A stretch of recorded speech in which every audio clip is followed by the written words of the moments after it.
Hi friends, అందరూ బాగున్నారా? అందరూ బాగుండాలి, అందులో మేము కూడా ఉండాలని నేనైతే మనస్ఫూర్తిగా కోరుకుంటున్నా. మీరు చూస్తున్నదే సరోజ బ్లాగ్ ఛానల్. నేనైతే ఒక విషయం అయితే మీతో ఈరోజు చెప్పాలనుకుంటున్నా. ఏంటిదనంటే, మనం గుడికి పోయినప్పుడు చిన్న చిన్న తప్పులు చేస్తూ ఉంటాం కదా. ఆ చిన్న చిన్న తప్పులు ఏంటివో నేను ఈరోజు అయితే చెప్పాలనుకుంటున్నా మీకు. నాకు తెలిసిన విషయం నేను ఇంకొక నలుగురికి చెప్పుకుంటే బాగుంటుంది కదా అని చెప్పేసి నాకైతే అనిపించింది. అందుకే నేనైతే చెప్తున్నా మీకు. నిజమైతే నిజం చెప్పండి, లేకుంటే కాదని చెప్పండి, ప్రాబ్లం ఏం లేదు. నాకైతే మనం ప్రతిసారి గుడికి పోయినప్పుడు ఎంత ఉన్నోళ్ళైనా ఎంత లేనోళ్ళైనా ఏం చేస్తాం? కొబ్బరికాయలు అయితే ఖచ్చితంగా కొడతాం. కొబ్బరికాయలు దేనికి కొడతాము? ఏదైనా ఆటంకాలు ఉంటే, లేకుంటే ఏదైనా మొక్కులో ఏదో అదో ఉంటే, మా కుటుంబాన్ని మా పిల్లలను మాకు చల్లగుండేలా చూడుతండ్రి అని చెప్పేసి, ఏదైనా చిడపిడ ఆటంకాలు ఉన్నా తొలగిపోయేలా చూడుతండ్రి అని మొక్కి మరి కొబ్బరికాయ కొడతాం కదా. కొంతమంది తెలిసి తెలియక ఏం చేస్తారని అంటే, ఆ కొబ్బరికాయల నీళ్ళు ఉంటాయి కదా, వాటిని కొనుక్కుంటారు. ఎందుకనంటే ఇన్ని మొక్కులతోని మొక్కిన కొబ్బరికాయ నీళ్ళను ఒక 10 రూపాయలు తక్కువ వస్తుందని చెప్పేసి మనం ఆ నీళ్ళను కొనుక్కుంటాం.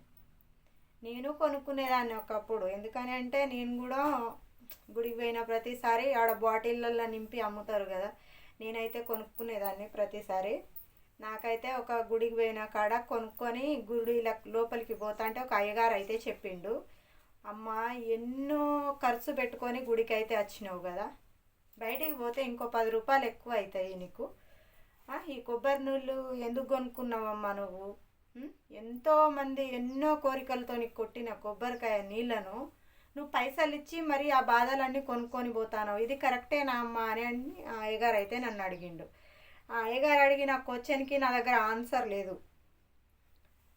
నేను ఇట్లనే ఆగిపోయి, అమ్మ అవునా, నేను ఎడికి పోయినా కొనుక్కుంటాళ్ళు కదా, మరి అందరు కొనుక్కుంటాళ్ళు కదా అయ్యగారు అని చెప్పేసి నేను అన్నా.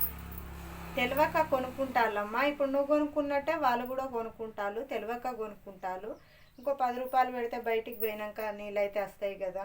ఎన్నో రకరకాల బాధలతోని కొట్టిన కొబ్బరికాయ నీళ్ళను మీరు కొనుక్కొని మరి ఆ బాధలు ఎంట పెట్టుకొని పోతాళ్ళు, ఇది ఎంతవరకు కరెక్ట్ అమ్మా అని చెప్పేసి నాకైతే అయ్యగారు అడిగిండు. నాకైతే నిజమే అనిపించింది. ఇక అయ్యగారు అనగానే నేనేం చేసినానంటే, ఆ వాటర్ ఉన్నాయి కదా, ఆ బాటిల్ రిటర్న్ ఇచ్చేసి డబ్బులు అడుక్కొని అయితే వచ్చినాయి ఎమ్మటే.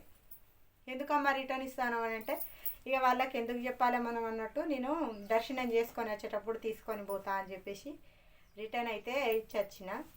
ఎందుకంటే అయ్యగారు చెప్పిన మాటలు నాకైతే నిజమే అనిపించింది. అవును నిజమే కదా, ఎంతో రకరకాల బాధలతోని ఏది ఉన్నా లేకున్నా కొబ్బరికాయ అయితే ఖచ్చితంగా కొడతాం కదా. ఏదైనా ఆటంకాలు ఉంటే, ఏదైనా ఏది ఉన్నా తొలగించేలా చూడు తండ్రి అని చెప్పేసి మనం దేవుని దగ్గరికి ఎందుకు పోతాం? మన బాధలన్నీ తొలగించు అని చెప్పేసి దేవుడి దగ్గరికి పోతాం. దేవుడి దగ్గరికి పోయినాక మనం ఇంకిన్ని బాధలు కొనుక్కొని మరి ఎంట పెట్టుకొని వస్తాం. చాలా మంది తెలిసి తెలియక చేయని పొరపాటు అయితే ఇదేనండి. నాకైతే ఈ విషయం అయితే నాకు తెలిసింది. నాకు తెలిసినాక నేను ఇంకో నలుగురికి చెప్పాలే కదా, నాకైతే తెలిసింది అని చెప్పేసి నేనైతే చెప్తున్నా. మీకు నిజం అనిపిస్తే నిజమే అనండి, లేకపోతే లేదు. కానీ ఓకేనా, మరి కామెంట్ బాక్స్లో కామెంట్ అయితే చేయండి ఫ్రెండ్స్, ఓకేనా.